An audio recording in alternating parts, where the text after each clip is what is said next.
Si en plein milieu d'une relation conjugale, le mari ou la femme ou les deux se rappellent du fait que on est en période de Onat Aveset. On est durant la période des règles à présent. Que faire? Alors, si jamais une telle chose se produisait, alors que la femme est Nida, ça veut dire si lors de la relation la femme dit à son mari, tu sais, je suis Nida, je suis en train maintenant de voir, il y a du sang qui est en train de s'écouler, je le sens, je le ressens. On avait expliqué ce qu'il fallait faire. Il fallait que le mari enfonce ses mains et ses pieds sur le lit, qu'il n'ait plus du tout aucun contact physique avec sa femme et qu'il attende que l'érection s'annule pour ensuite sortir de sa femme. Ça, c'est dans la mesure où la femme est déjà Nida.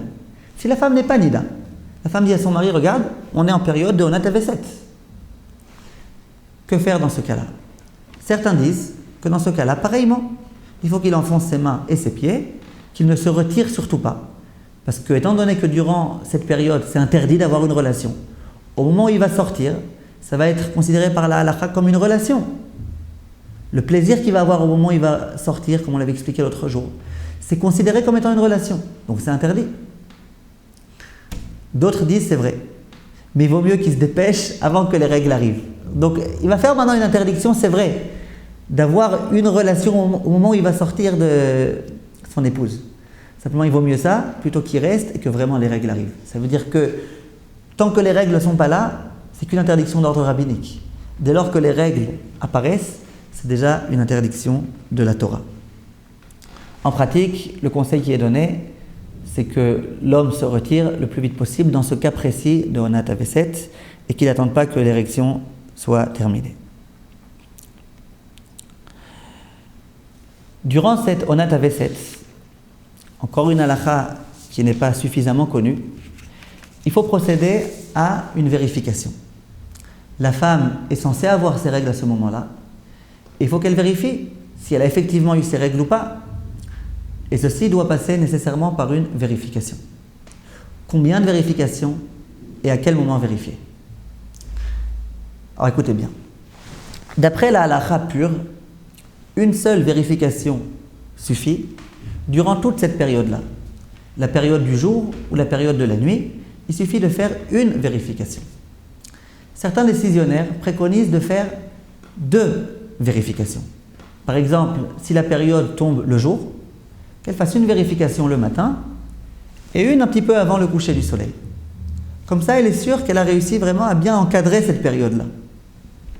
Certains vont dire qu'il vaut mieux même en faire 3. Une au début, une à la fin, une au milieu. Comme ça, on est vraiment sûr. On a vraiment tout couvert. En pratique, la halakha est qu'il faut faire une vérification. L'idéal, c'est de la faire un petit peu avant la fin de la période. Ça veut dire, si la période est une période de jour, cette période de séparation, on la fera un peu avant le coucher du soleil. Si c'est une période de nuit, on la fera un peu, pour les personnes qui sont déjà réveillées à ce moment-là, avant le lever du jour. Si une période ne peut pas, elle sait très bien qu'elle va faire le lendemain la grasse matinée. Alors cette personne-là, qu'elle fasse sa vérification au moment où elle va se coucher.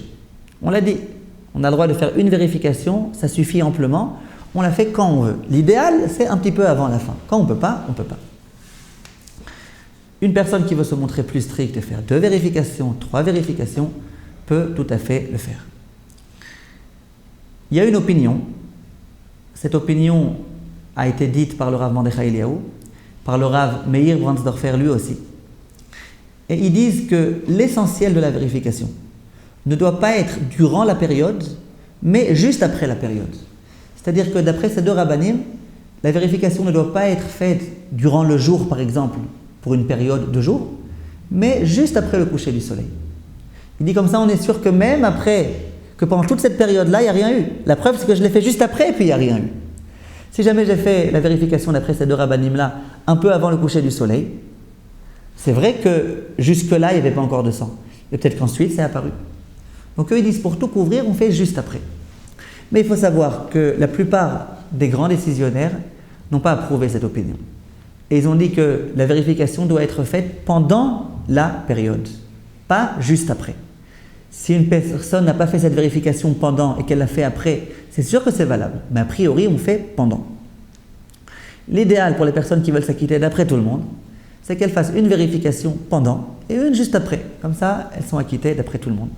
Il est clair qu'une femme qui a une blessure ou qui a la zone sensible, irritée, il ne faut pas qu'elle abuse dans les vérifications. Il suffit qu'elle fasse une vérification, qu'elle se contente du strict minimum et dans ce cas-là, qu'elle le fasse un petit peu avant la fin de la période pour s'acquitter d'après la plupart des grands décisionnaires.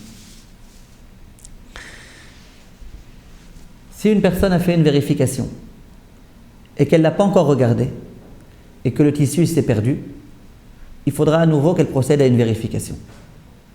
Si cette vérification est propre, la femme reste pure. Sinon, elle devient nida. Si la ona est passée, cette période-là, l'une de ces 3 périodes est passée, et que la femme a oublié de faire la vérification, s'il s'agit de la ona bénonite, la ona du 30e jour, et donc ça veut dire que le 30e jour est passé et que la femme n'a pas fait de vérification, il faudra nécessairement, avant de pouvoir retrouver son mari, qu'elle procède à une vérification. Si jamais il s'agit des 2 autres périodes de règles, à savoir celle de l'intervalle et celle du jour du mois, a posteriori, si la vérification n'a pas été faite, ce n'est pas la peine de procéder à une vérification, bien que je sais que certains rabbinim recommandent malgré tout dans ce cas-là de procéder à la vérification. Une femme qui a des règles qui sont tout à fait régulières, cette femme-là doit impérativement, pendant la période, procéder à une vérification. Et si elle n'a pas procédé à la vérification, ensuite, au moment où elle s'en rappelle, avant d'être avec son mari, elle doit nécessairement procéder à une vérification.